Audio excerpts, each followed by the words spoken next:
So you identified the problem area, and I did hear this as I went around. So what would you do? I'm going to throw this out to someone else. What would you do as an intervention here? What's going to get you the biggest bang for a buck for the least cost?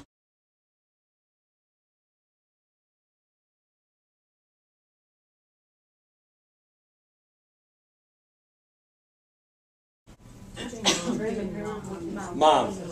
What about mom? She needs to have more fun. She needs to get excited. All right, so let's have some fun. Good, I'm with that. She needs wait time.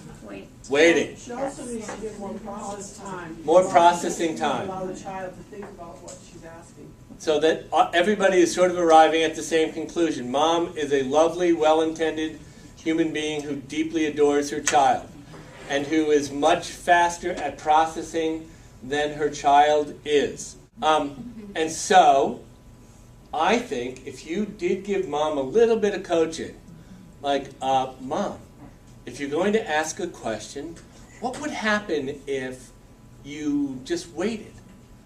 I was telling one group that sometimes what I say to mommies is, let's say she's a salesperson or she's an insurance broker or something, that you are really quick and you're really verbal and you must be tremendous at insurance. You must be so good at what you do. But he cannot process at the speed that your skill allows you to work at. So you're going to have to really be conscious of slowing down and waiting. Because a lot of people you guys, identified the fact that she really basically answered every one of her own questions, right? And he very rarely answered. Now some people also pointed out that that mom was anxious, and that this was an unusual circumstance for her. Parents sometimes really feel like they're being judged, even when we're being our very best. And certainly you were not judging. But very often parents will feel like, I've got to supply everything for my child so that he doesn't look somehow challenged in a way that I don't want him to look. So that might have also been at play. But, by saying, Mommy, this is a real talent of yours. And by the way, I always call parents when they're with their kids, Mommy or Daddy.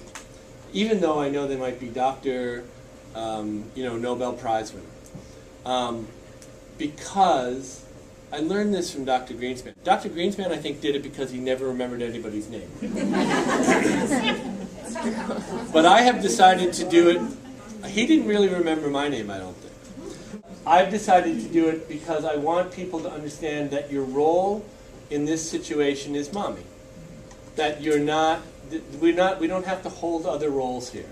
You're just mommy, you're just daddy. Well, I shouldn't say just, this is your supreme, most paramount role of your life. So I want you to remember that and be mommy and daddy here. So I always call mommy, mommy, and I always call daddy, daddy. So mommy, you're really good at what you do. It's too